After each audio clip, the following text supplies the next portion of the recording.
lagi. Wa idh akhadna mitsaqa bani Israil.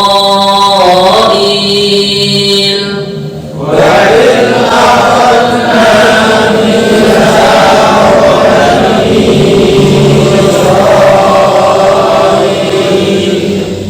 Mitsaqa bani Israil la ta'buduna illa Allah.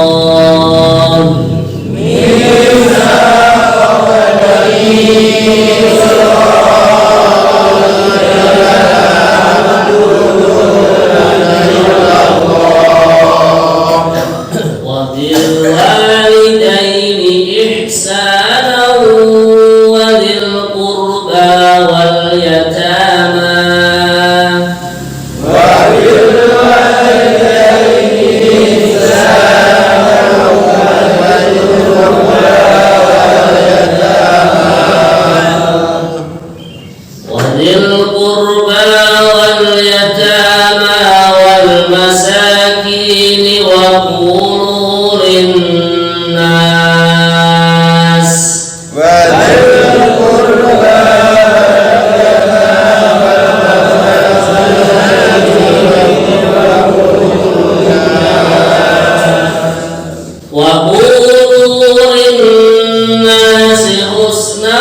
bohongan saja itu. Nah, di sini Allah Subhanahu wa taala menjelaskan kok kalian berbuat seperti itu? Apakah kalian tidak tahu kalau Allah itu Maha mengetahui apa yang kalian tampakkan ataupun kalian yang sembunyikan? Yang kalian sembunyikan Allah Maha tahu. Maka disinilah kadang kita kalau merasa diawasi oleh Allah, baik dalam keadaan sunyi-sunyi, dalam keadaan terang-terangan, kalau kita merasa diawasi oleh Allah, maka kita akan selalu bertakwa kepada Allah. Kemudian hadirin sekalian, wa minhum ummiyuna la ya'lamuna al-kitaba illa amaniya wa inhum illa yadhunnun. Dan di antara mereka ada yang buta huruf, nggak bisa baca, nggak bisa nulis. Di antara orang-orang Yahudi itu tidak memahami kitab Taurat, kecuali hanya berangan-angan dan mereka hanya menduga-duga. Jadi orang-orang Yahudi pun ya keadaannya ya sama dengan umat-umat yang lain juga. Ada yang pinter, ada yang tidak pinter, ada yang alim, ada yang jahil. Cuman mereka orang-orang Yahudi itu nanti sifatnya apa? Yang jahil itu istilahnya apa ya? Sok-sok pinter gitu loh. Sok-sok pinter nerang nih itu Taurat, padahal itu bukan dari Taurat tapi dari pemikiran mereka sendiri. Lah inilah keburukan mereka. Maka kita sebagai umatnya baginda Nabi Muhammad Sallallahu Alaihi Wasallam diperintahkan Nabi untuk belajar. Bahkan perintahnya Nabi jelas, utlubul ilma minal mahdi ilal lahdi. Kalian semua carilah ilmu agama mulai dari ayunan bayi. Anak-anak kita yang masih bayi atau cucu kita kan diajari alif ba ta walaupun masih bayi ya. Ilal lahdi sampai masuk liang kuburan, liang lahat. Bahkan keuntungannya kalau kita sudah meniatkan mencari ilmu agama sampai meninggal dunia, bahkan anak cucu kita wasiati untuk selalu belajar agama. Kita mati kapan saja dihitung fisabilillah. Karena orang yang dia ini meninggal dunia dalam keadaan mencari ilmu agama dihitung syahid ukhrawi. Nah, syahid akhirat. Di dunia kalau syahid akhirat ini tetap wajib dimandikan, dikafani, disolati dan dimakamkan atau dikebumikan. Jadi kalau orang yang syahidnya syahid duniawi ukhrawi ya, karena matinya atau meninggalnya ketika menghadapi orang-orang kafir, perang menghadapi orang-orang kafir. Nah ini jenazahnya tidak boleh disolat, nggak boleh disolatkan, nggak boleh dimandikan, langsung dikebumikan. Karena itu darah yang keluar dari tubuhnya orang yang mati syahid ketika perang dengan orang-orang kafir, nanti di hari kiamat Allah akan rupakan minyak yang harum dan wangi lebih harum daripada minyak kasturi. Nah ini derajat yang kita usahakan ini ya, ini bagaimana kita niatkan untuk thalibul ilmi mencari ilmu kapan saja sampai meninggal kita, insya Allah ya. Nah, sehingga kita mati kapanpun atau matinya dimanapun akan dihitung oleh Allah mati dalam keadaan syahid di jalan Allah. Kemudian sifatnya orang-orang Yahudi yang ada di dalam kitab Al-Quran ini Allah terangkan, fawailul lilladzina yaktubuna al-kitaba biaydihim thumma yaquluna hadha min indillahi liyashtaru bihi thamanan qalila. Ayat 79 yang artinya, maka celakalah orang-orang yang menulis kitab. Nah, di sini maksudnya adalah kitab Taurat ya. Dengan tangan mereka sendiri, kemudian mereka berkata, ini dari Allah, dengan maksud untuk menjualnya dengan harga yang murah. Dan celakalah mereka karena tulisan tangan mereka, dan celakalah mereka karena apa yang mereka perbuat. Nah, jadi sifatnya orang-orang Yahudi kitab yang Allah turunkan kepada Nabi Musa itu dijaplak, gitu ya, di copy paste ya. Cuman mereka dirubah-rubah sesuai keinginan mereka supaya apa? Kitab mereka lebih laku dari kitab yang asli yang Allah turunkan kepada Nabi Musa. Nah, ini sifatnya orang Yahudi seperti itu. Dan ini akhirnya apa? Menjadi lebih jelas mukjizatnya Al-Quran. Kalau Al-Quran ini tidak bisa dirubah-rubah, ada satu harokat saja yang kurang, pasti nanti umatnya baginda Nabi itu ada yang tahu. Nah, seperti beberapa tahun yang lalu itu kan, nah, ada perubahan-perubahan sedikit itu ya tentang kalimat aulia itu ya. Nah, ini menjadi janjinya Allah Subhanahu wa taala terhadap kitab Al-Qur'anul Karim. Inna nahnu nazzalna dzikra wa inna lahu lahafizun. Sesungguhnya aku Allah yang menurunkan az-dzikr, nama lain Al-Qur'an, dan aku sendiri Allah yang akan menjaganya. Makanya kitab Al-Qur'an mulai dari zaman baginda Nabi diturunkan kepada beliau sampai hari kiamat tidak pernah mengalami perubahan. Inilah istimewanya kitab Al-Qur'anul Karim. Nah, ini sifat buruk mereka orang-orang Yahudi menjual agama, membawa nama agama, ini kitab juga dari Allah ini yang saya tulis ini. Nah, supaya laris itu tadi. Supaya jualannya banyak yang beli. Liyashtaru bihi samanan qalila, supaya mereka ini mendapatkan harta yang sedikit. Ini harga dari dulu apa? Dinar dan dirham ya. Yang sedikit, dengan cara apa? Kitabnya Allah yang diturunkan kepada Nabi Musa dirubah-rubah. Maka Allah pun mencela mereka. Sungguh kecelakaan apa yang mereka tulis dan apa yang mereka kerjakan, apa yang mereka perbuat. Perbuatannya itu apa? Merubah-rubah kitab Taurat yang Allah turunkan kepada nabinya, kemudian setelah itu dijual supaya mendapatkan sedikit dari harta duniawi.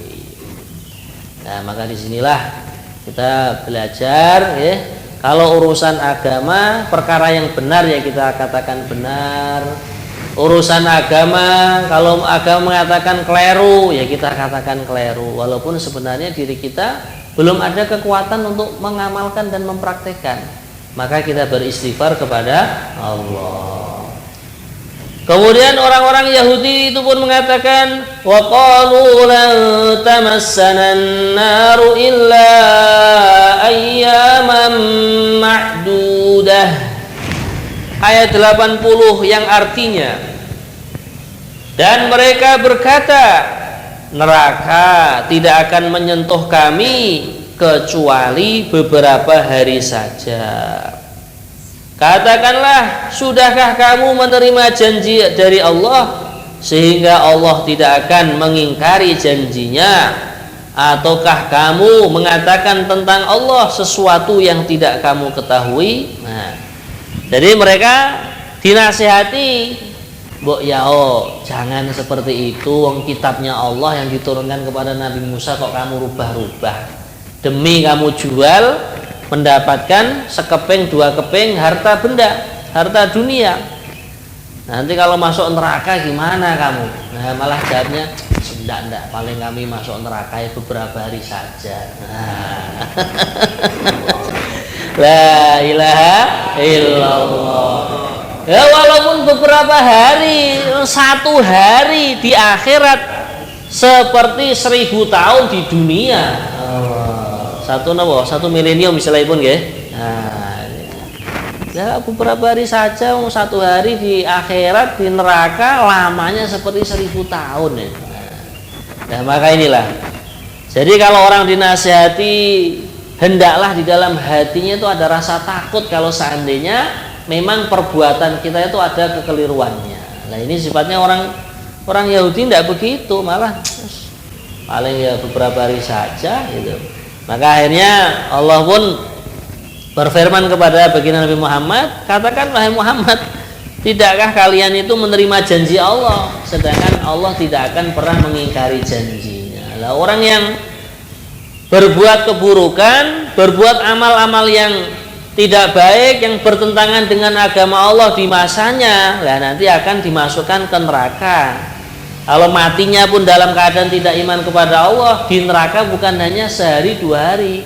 Hum fiha khalidun, mereka akan kekal abadi selama-lamanya. Nah, ini akan dijawab oleh Allah Subhanahu wa taala dalam ayat yang berikutnya.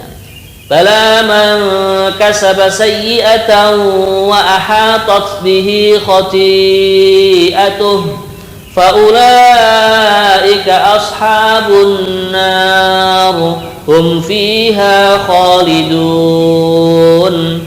Ayat 81 yang artinya, bukan demikian, barang siapa berbuat keburukan dan dosanya telah menenggelamkannya, maka mereka itu penghuni neraka, mereka kekal abadi di dalamnya.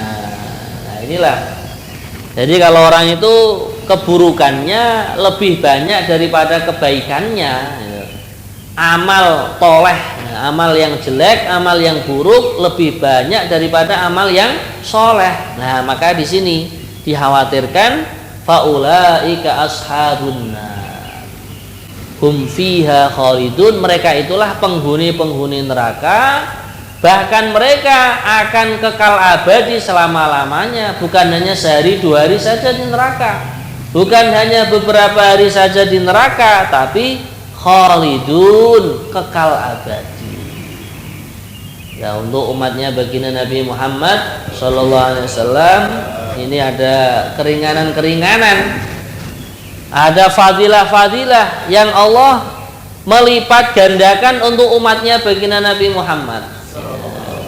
Nah, kadang kita itu kan merasa kok sholatnya kok hanya 5 waktu, padahal orang-orang Bani Israel itu sampai 70 waktu. Nah, ya, maka ketika Nabi Muhammad menerima wahyu dari Allah, perintah dari Allah untuk menyampaikan kepada umat, sholat ini ya, minta keringanan lagi baginda Nabi, minta keringanan sampai yang diwajibkan oleh Allah hanya 5 waktu. Tapi 5 waktunya umatnya Nabi Muhammad, bila mana dikerjakan dengan cara-cara yang benar sesuai tuntunan sunnah-sunnah Nabi, ganjaran dan pahalanya Allah lipat kali gandakan. Salah satu contoh, ada hadis yang diriwayatkan, rak'atani bis-siwak khairun min 70 rak'atan bidunis siwak. 2 rakaat yang dikerjakan sebelumnya mengerjakan siwakan terlebih dahulu, di sisi Allah ganjarannya, pahalanya lebih baik daripada 70 rakaat yang tidak bersiwakan. Insya Allah ya. Nah, siwak murah mawon hanya 7.000 ya. Nah, bisa dipakai 2 bulan 3 bulan nggak apa-apa ya. Nah, bahkan dikatakan orang yang sudah menikah pun, orang yang sudah menikah kok sholat 2 rakaat, sholat qobliyah subuh, sholat tahajud atau sholat fardu subuh, ini ganjarannya dilipatkan 70 kali juga. Karena orang sudah menikah kan godaannya kan lebih berat ya. Ajeng kisah teng masjid digandoli nyonyane, atau sebaliknya nyonyanya mau jamaah digandoli jalere. Dari mulai mau pergi ke masjid, ketika tidur sama anaknya diompoli anaknya, perlu mandi dulu. Nah, gitu. Berat kadang itu. Maka disinilah keistimewaan umatnya baginda Nabi Muhammad. Ganjaran atau pahala amal dilipat kali gandakan. Tapi kalau berbuat keburukan ya hanya 1 aja.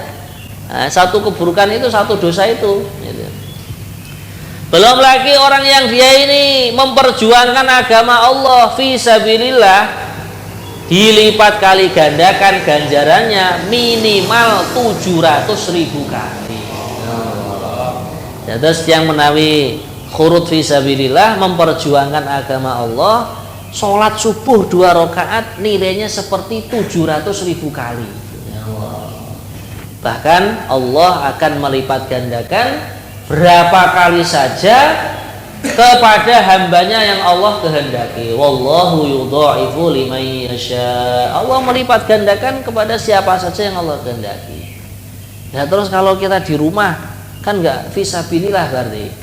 Ya, kalau kita umur kita sudah kita niatkan untuk memperjuangkan agama Allah, meramaikan, memakmurkan masjid-masjidnya Allah, menyampaikan sunnah-sunnahnya Rasulullah, menyampaikan kitabnya Allah, Al-Quranul Karim. Lah berarti kita walaupun di rumah atau khurut fisabilillah ya sama saja. Kalau kita sudah meniatkan sisa-sisa umur kita, sisa-sisa hidup kita sampai hari kiamat, sampai anak cucu kita juga, kita niatkan untuk selalu memperjuangkan agama Allah. Insyaallah ya. Nah inilah kehebatan daripada umatnya baginda Nabi Muhammad Shallallahu Alaihi Wasallam. Kemudian sebaliknya orang yang dia ini iman, kemudian amal-amal yang soleh. Walladzina amanu wa amilus solihat ulaika ashabul jannah hum fiha khalidun. Dan orang-orang yang beriman dan mengerjakan kebaikan atau amal yang soleh, mereka itu adalah penghuni surga dan mereka kekal abadi di dalamnya. Semoga termasuk kita semua, amin ya rabbal alamin. Jadi sebenarnya usaha kita untuk menjadi penduduk surga, engkang kakung menjadi raja surga, engkang esti menjadi ratunya bidadari, itu hanya dua saja, iman dan amal soleh. Nah ini kita selalu ingat-ingat. Pagi hari kita diajari doa oleh Nabi, raditu billahi robba wa bil islami dina wa bi nabiyina Muhammadin sallallahu alaihi wasallam nabiyya wa rasulah. Ini kan pelajaran iman, supaya hati kita selalu lurus imannya kepada Allah, selalu lurus imannya kepada Rasulullah, selalu lurus imannya kepada agama Islam, kepada Al-Quran, kepada hari akhir. Nah ini.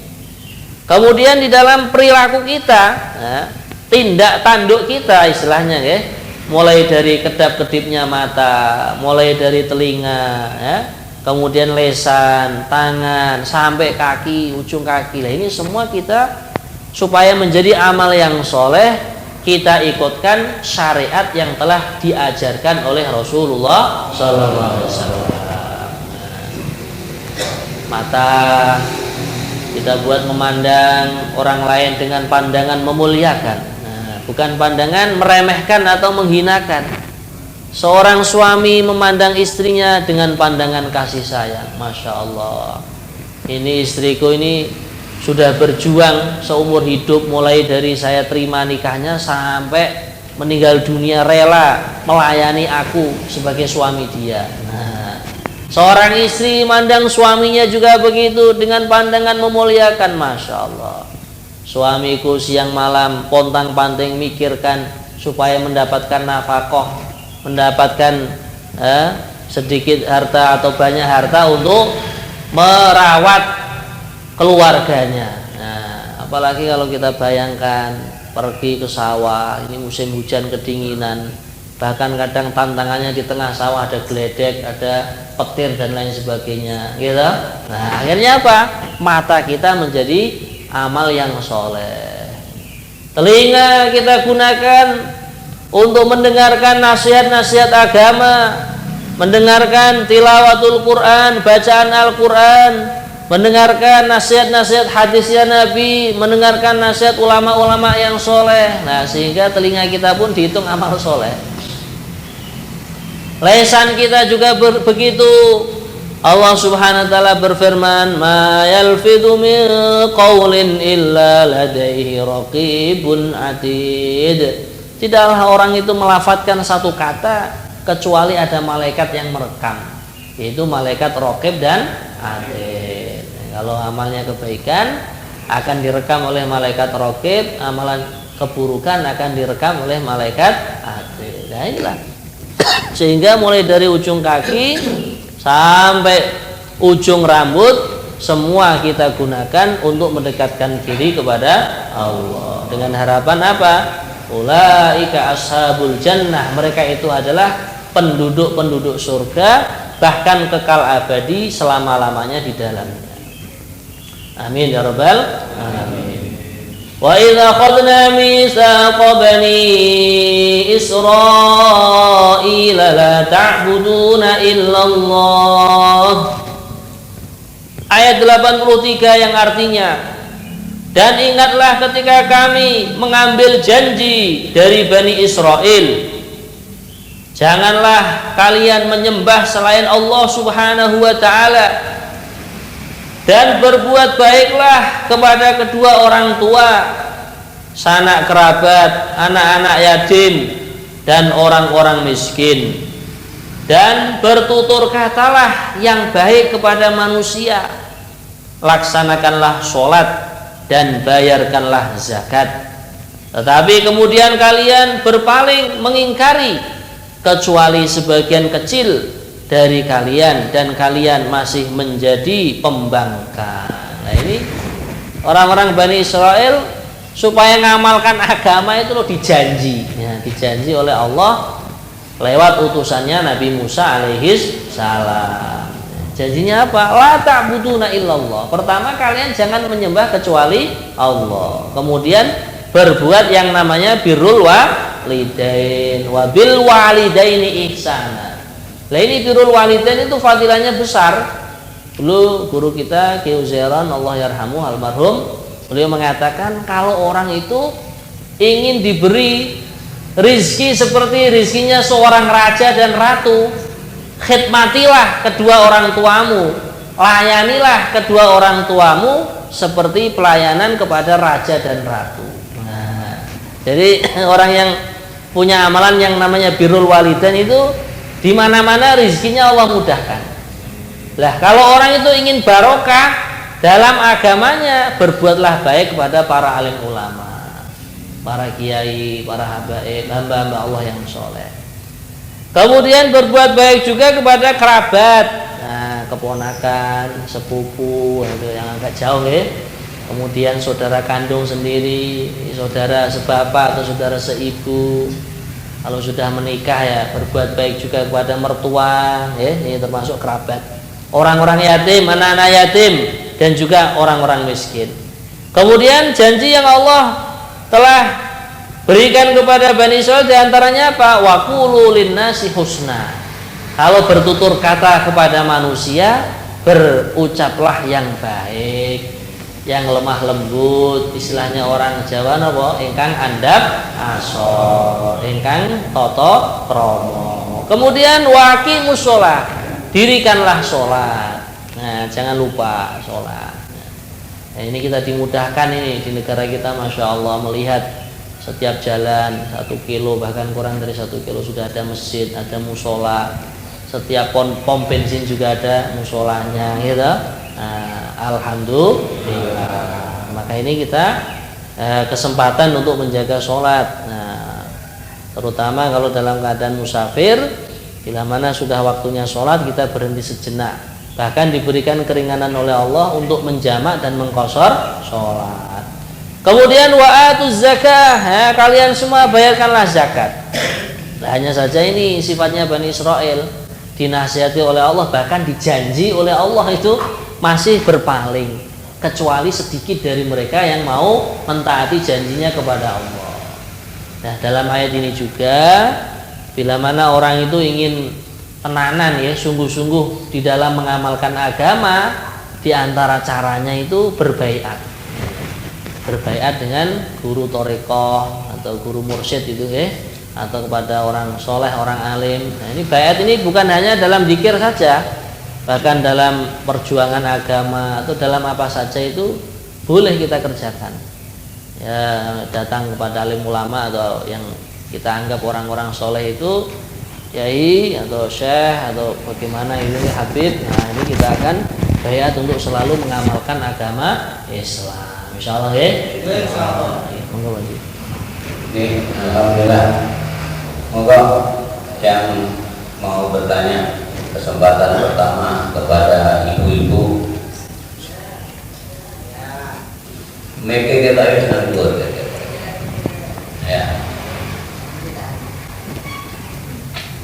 Assalamualaikum warahmatullahi wabarakatuh. Waalaikumsalam warahmatullahi wabarakatuh. Izin bertanya saya. Nggih, monggo. Saya pernah mengikuti mengikuti pelajaran Maulidi itu. Di sana dijelaskan bahwa pada surat Yusuf ayat 11 pada bacaan la ta'manu itu bibirnya dimoncongkan. Kemudian pada surat Hud ayat 41 pada bacaan majroha itu dibaca majreha. Yang ingin saya tanyakan, apakah bacaan-bacaan itu mengandung makna tersendiri? Apabila kita membaca bacaan tersebut pada lata'anu itu tidak mengucapkan bibir, pada majroha itu tetap dibaca majroha, tidak dibaca majreha karena ketidaktahuannya apakah akan merubah makna dari bacaan tersebut. Terima kasih atas penjelasannya. Assalamualaikum warahmatullahi wabarakatuh. Waalaikumsalam. Baik, terima kasih Ibu-ibu atas pertanyaannya. Kita jawab satu persatu. Pada surat Yusuf ayat 11 ya, yang berbunyi malakala ta'manna. Ini kalau dalam bacaan qiraah namanya ismam. Nah, ini kalau dalam bacaan qiraah namanya ismam. Ini hanya secara lafaz saja. Lah, cara mengucapkan ismam itu bagaimana? Hanya isyarah memoncongkan bibir. Makanya para ulama ahli qiraah ini tidak bisa ditahqiq benar atau kelirunya kecuali bila mana gurunya itu melihat langsung bibirnya muridnya yang mengucapkan. Nah, ini seperti itu. Jadi pertanyaannya, kalau tidak dimoncongkan bibirnya apakah merubah makna dalam kalimat la ta'manna? Jawabannya tidak merubah. Cuman bacaan kita belum sesuai tuntunan yang benar. Mengatakan Bu ya, ini pertama pada kalimat la ta'manna. Jadi hanya isyarah memoncongkan bibir saja, itulah yang namanya ismam. Kemudian pada surat apa tadi? Surat Hud ya. Surat Hud ayat pinten kalau mau? Ayat 41. Wa qala rkabu fiha bismillahi majriha. Nah, ini kalau dalam bacaan Imam Hafiz ini namanya imalah. Jadi seluruh Al-Quran dari Al-Fatihah sampai An-Nas, Imam Hafiz membaca imalah itu hanya satu kalimat ini saja. Imalah itu apa? Imalah itu adalah membaca antara fathah dengan kasroh, cuman dia lebih dekat ke kasroh. Nah, saya terangkan begini, kalau fathah majro itu namanya fathah ya. Kalau imalah majreha. Nanti ada lagi dalam ilmu qiraah itu taklil namanya, majre gitu. Seperti pada bacaan wadduha. Nah, ada yang baca wadduha, ada yang baca taklil wadduha. Nah, ada yang baca imalah wadduhe. Nah, itu mungkin di YouTube kan ada itu seorang qori dari Afrika itu ya. Nah, yang baca wadduha wadduha wadduhe. Nah, itu sudah meluas kepada qiraah sab'ah atau qiraah yang 7 gitu. Jadi Al-Quran itu diriwayatkan bukan hanya satu riwayat saja, cuman yang sampai di kebanyakan umat muslimin muslimat di Indonesia adalah qiraahnya Imam Hafiz. Imam Hafiz dari Imam Asyib. Apabila tidak dibaca majreha, apakah merubah makna? Jawabannya tidak merubah. Cuman ini wow, secara lafaz pembacaan kita Al-Quran belum sesuai tuntunan yang benar yang telah disampaikan oleh Imam Hafiz. Perkataan Bu Ge? Alhamdulillah. Monggo satu lagi Bu. Waalaikumsalam. Mohon dijelaskan pemberian nafkah suami untuk istri dan keluarga sebagaimana Nabi itu taat. Assalamualaikum warahmatullahi wabarakatuh. Waalaikumsalam warahmatullahi wabarakatuh. Pemberian nafkah yang wajib diberikan oleh seorang suami kepada istri. Nah, di sini keadaan suami itu kan berbeda-beda. Pertama, ada orang kaya. Yang kedua, suaminya menengah atau sedang. Yang ketiga, suaminya miskin atau melarat. Lah, keadaan suami bila mana dia kaya, lah ini dilihat ketika tadi subuh tadi di rekening itu masih ada berapa. Rekeningnya kok masih banyak, masih cukup dibuat membeli beras sebanyak 2 mot. 2 mot itu 1 motnya itu kurang lebih 6-7 on. Kita bulatkan 7 on gitu saja. Berarti rekeningnya suami itu atau di dompetnya masih ada duit cukup untuk membeli beras 1 kilo 4 gram 4 on ya, 4 on. Nah, maka suami itu dikatakan suami yang kaya. Nah, kalau di dompetnya atau di rekeningnya hanya cukup untuk membeli beras 1 mut setengah, ya kurang lebih 10 on berarti ya. Nah, berarti suami tersebut dikatakan menengah atau sedang.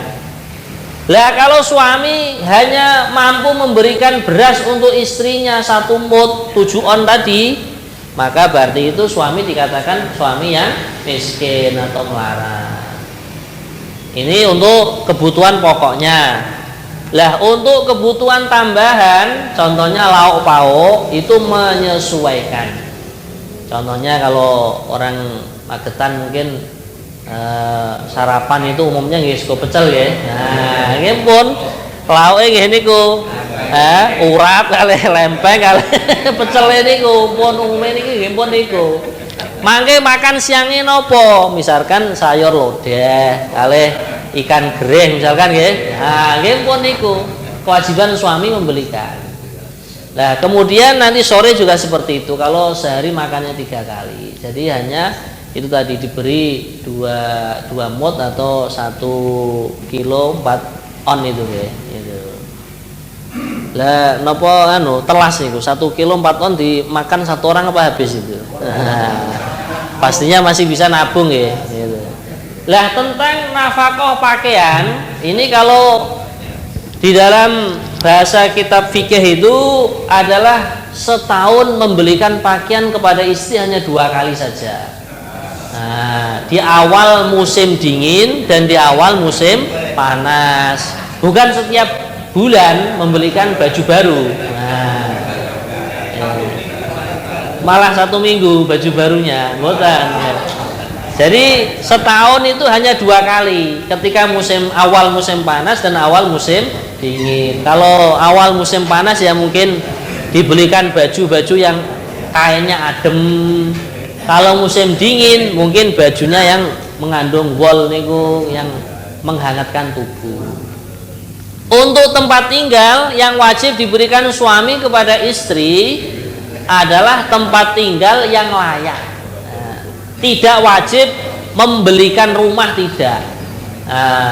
Disewakan atau dikontrakkan itu boleh. Yang penting tempat tinggal tersebut adalah layak untuk si istri sebagaimana kebiasaan dia sebelum dinikahi oleh seorang laki-laki. Makanya gini kalau seandainya ada wanita kaya raya kok dinikahi orang biasa, ya berarti harus menerima dengan segala konsekuensinya. Kalau suaminya belum punya penghasilan kok dia tetap ridho, rela dinikahi oleh laki-laki tersebut, seandainya ada kurang-kurangnya ya harus saling memaklumi. Makatan Bu adapun membelikan motor, membelikan mobil, nah ini tidak ada kewajiban sama sekali untuk para suami. Bahkan sampai mengumrohkan atau menghajikan, itu kalau ada suami yang memberikan hadiah umroh haji pada istri sudah bonus yang luar biasa. Jelas Bu ya? Alhamdulillah. Moga malah haji. Saya mau tanya. Siap. Untuk amanu. Yeah. Amanu itu pakai O apa? O itu. Amanu nu itu bunyinya domah yang sempurna itu adalah U, bukan O. Amano bukan begitu, tapi amanu bukan amano. Karena gini kadang kita itu kan orang ajam itu maksudnya orang yang dilahirkan bukan di negeri Arab. Itu kadang ya agak kepleset-pleset sedikit itu. Makanya perlu belajar tajwid. Makatan aja. Wingi Mas Wawan terpenuhi. Nggih, Mas monggo. Wawan ya.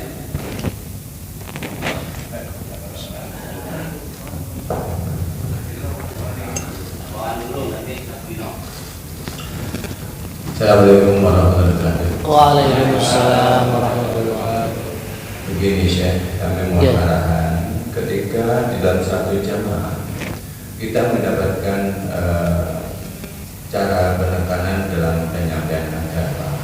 Ketika itu ada satu sisi ada dari kita menyampaikan bahwasanya untuk segala bentuk ibadah itu kita jangan merebut istilahnya itu ganjaran. Ya. Gitu. Sedangkan notabene audenya ketika itu masih awal, yang mana diperlukan juga bagaimana kalau kita bicara tentang tidak bicarakan tentang seperti pahala, ganjaran, sedangkan di Quran sendiri sekian banyak sekali digambarkan seperti itu.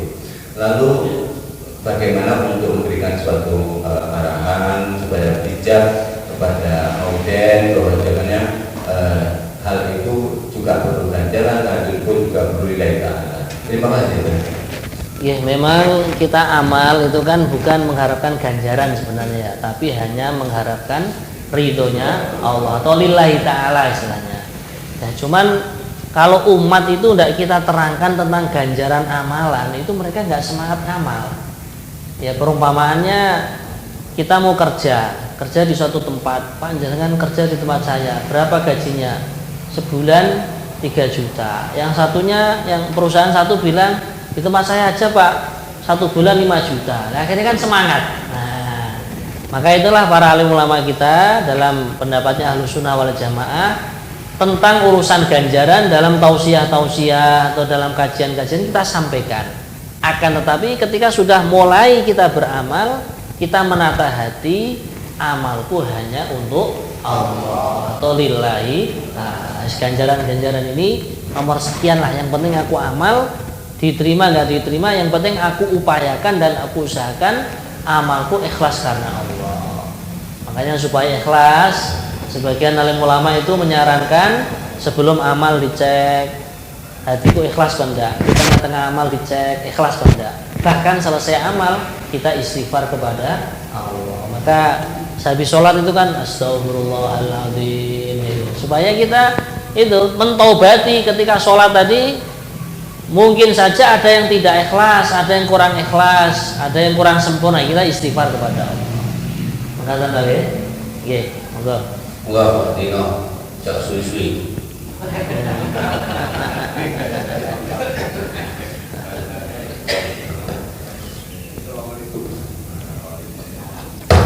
Assalamualaikum warahmatullahi wabarakatuh. Waalaikumsalam. Meneruskan apa yang tadi juga disampaikan oleh Mas Aziz tentang tajwid tadi. Dalam hal ini saya ingin menanyakan lafaz dan ada yang mengatakan dan. Iya. Ini benar ya, sebenarnya itu aslinya gimana tuh? Iya. Soalnya kalau dan juga bagaimana kalau baca dan yang ada titiknya kan gitu. Iya. Itu terima kasih. Assalamualaikum. Baik. Dalam mengucapkan da itu yang benar dan yang sempurna adalah da, bukan da. Nah, jadi nyuwun sewu saudara muslim kita yang dari Jakarta, dari Sunda itu kan kadang da gitu ya, atau orang luar Jawa, maka itu makhrajnya kurang maju sedikit. Jadi ujung lidah dikenakan pangkal gigi seri yang di dalam itu da. Kalau da itu lidahnya kenanya tuh langit-langit mulut da itu. Nah, itu dimajukan sedikit menjadi da. Untuk mengucapkan zal, za itu ujung gigi yang atas atau gigi yang seri ya, itu dikenakan dengan lesan. Jadi kurang lebihnya ini lesan dikenakan ini za gitu. Nah, begitu juga dha. Lah nanti perbedaan za dan dha yang ada titiknya itu di dalam sifat huruf. Sifat huruf itu kalau dzal mengucapkannya lesan datar, za biasa. Kalau dha lesannya naik ke atas. setelah ditempelkan ujung lesan di ujung gigi seri yang atas, lesan yang tengah dan yang belakang diusahakan naik mengenai langit-langit mulut. Jadi bunyinya wa itu. La minadh dhalimin. Ngaten, oke. Oke, alhamdulillah. Sekarang sih. Allahumma hamna bil Qur'an waj'alhu lana imaman wa nuran wa hudan wa rahmatan. Allahumma dzakkirna minhu ma nasina wa 'allimna minhu ma jahilna warzuqna tilawatahu ana al-laili wa atrafan nahar waj'alhu lana hujjatan ya rabbal alamin. Untuk sempurnanya majelis kita akhiri dengan kafarah majelis. Subhanallah wa bihamdihi subhanallah asyhadu an la ilaha illa anta astaghfiruka wa atubu ilaik. Wassalamualaikum warahmatullahi wabarakatuh.